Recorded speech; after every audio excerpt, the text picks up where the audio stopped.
आपने सुना कि जिस चीज़ की हमको तलाश है वो हमारे अंदर है। एक कहानी है कि एक बार एक व्यक्ति था और वो जा रहा था, बड़ा गरीब था बेचारा।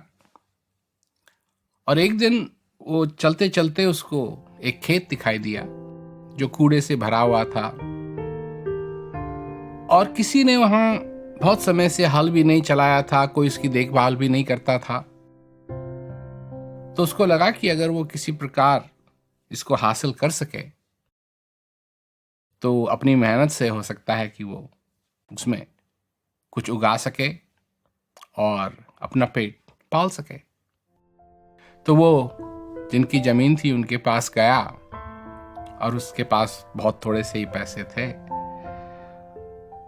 तो ये उसने उनको दिए। तो जिनकी जमीन थी उन्होंने सोचा कि कोई इसको इस्तेमाल तो करता नहीं है और ये बंजर पड़ी हुई है, बेकार में पड़ी हुई है, तो इसको बेच दो, यही अच्छा है। तो उन्होंने वो जमीन उसको बेच दी। अब बेच दी तो वो उसको बड़ी खुशी हुई और वो गया अपने जमीन पे और धीरे धीरे करके वहां से सारा कूड़ा हटाया, जमीन को साफ किया। जो जंगली पौधे उसमें उग रहे थे उनको उसने हटाया, जमीन पे हल लगाया, बीज बोए और समय के साथ उसकी बहुत बढ़िया फसल वहां तैयार हुई। तो ऐसे करते करते करते कुछ समय बीता और उसने काफी कुछ अब कमा लिया था। उसने एक अपना घर भी बनाया, शादी भी की, बच्चे भी हुए और खूब वो मेहनत करते गया उस खेत पे और काफी उसने धन कमाया। जब उसको लगा कि उसका अंत समय नजदीक आ रहा है तो जो धन उसने कमाया हुआ था उसको सोने में परिवर्तन किया और एक संदूक में वो सारा सोना रख करके उसने अपनी जमीन में वो संदूक गाड़ दिया। बच्चे भी उसके सारे बड़े हो गए थे और जब उसका अंत समय आया तो उसने सारी परिवार के सदस्यों को बुलाया और कहा कि ऐसा है, मैं तो जा रहा हूं, परंतु इस खेत को मत भूलना। जो भी तुम करो इस खेत को मत भूलना और इसमें हमेशा हल लगाना और फसल उगाना। तो जब वो चल बसा तो जो उसके लड़के थे वो गांव में नहीं रहना चाहते थे, खेती नहीं करना चाहते थे, वो शहर में जाना चाहते थे, शहर में बसना चाहते थे। तो वो सब उस खेत को छोड़ के चले गए। अब वहां कोई बचा नहीं हल लगाने के लिए, खेती करने के लिए। धीरे धीरे धीरे धीरे धीरे करके उस खेत की वही हालत हो गई,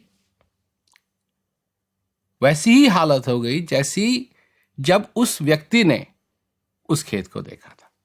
बंजर पड़ी हुई, कूड़ा और तरह तरह के जंगली पौधे वहां उग रहे और ऐसा लगे कि कोई दिलचस्पी नहीं रखता है उस खेत से।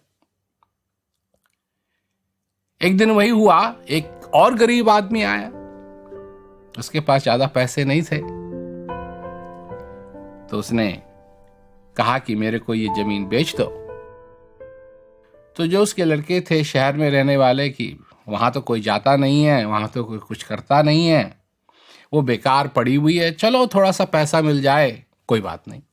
तो उन्होंने उसको वो जमीन बेच दी। वही हुआ, उसने उस जमीन को साफ किया और वो हल लगाने के लिए तैयार हो गया। और जैसे ही वो हल लगाने लगा तो आप समझ सकते हैं क्या उसको मिला। जैसे ही उसने हल लगाया, उसका हल उस संदूक से टकराया। जब उसने उसको निकाला तो वो सोने से भरा हुआ था।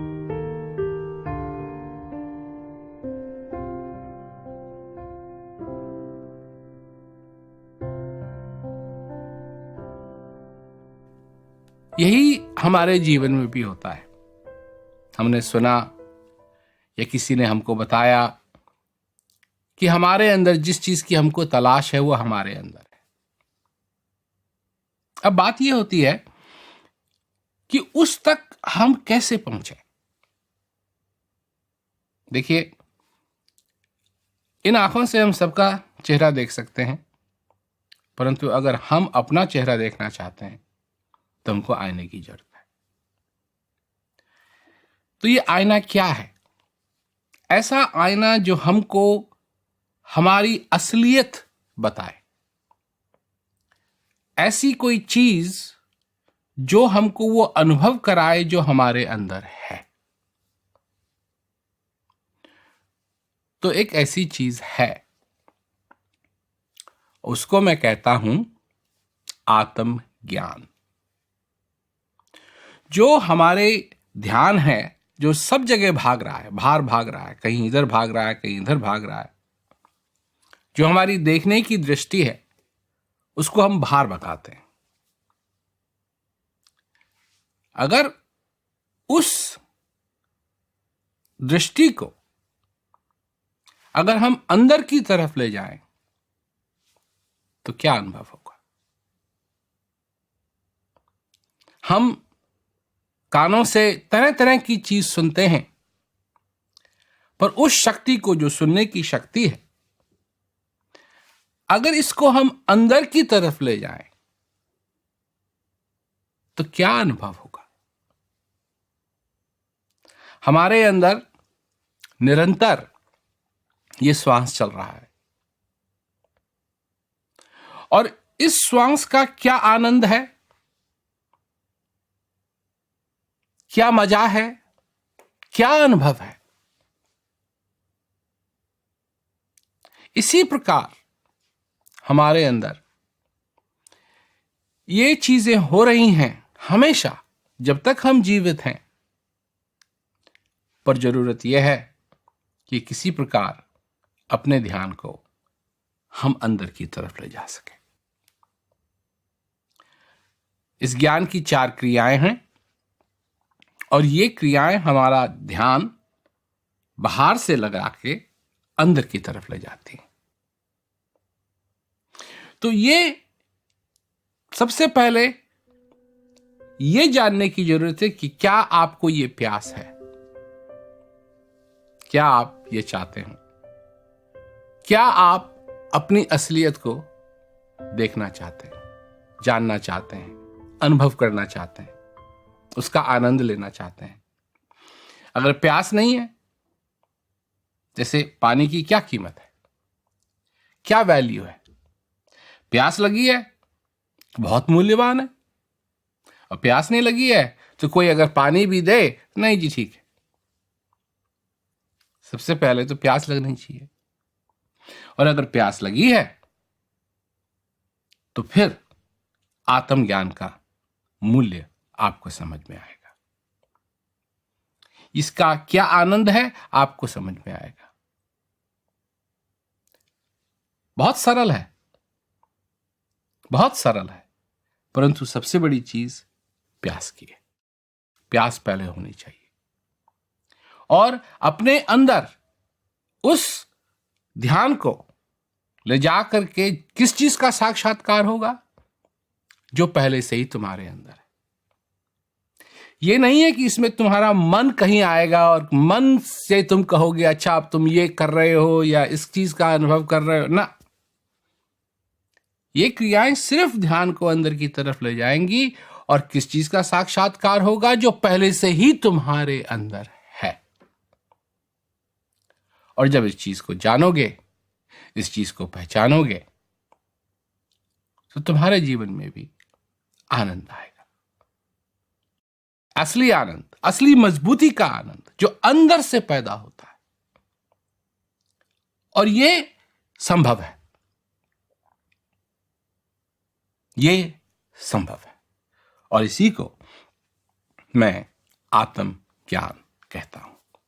अगर आप इसमें दिलचस्पी रखते हैं, इसके बारे में जानना चाहते हैं, आत्मज्ञान को लेना चाहते हैं, तो ये संभव है। और इसके लिए ये जो पता आपको मिलेगा, इस पे आप संपर्क करें, और फिर लोग हैं जो आपसे अपॉइंटमेंट लेके आपको ये चारों क्रिया अच्छी तरीके से समझाएंगे। अगर आप आत्मज्ञान का उपहार प्राप्त करना चाहते हैं तो ज्ञान सत्र में भाग लेने के लिए यहाँ संपर्क कर सकते हैं। ज्ञान सत्र कार्यक्रम हर क्षेत्र में समय समय पर होते रहते हैं। आप अपनी सुविधा अनुसार उनमें भाग ले सकते हैं।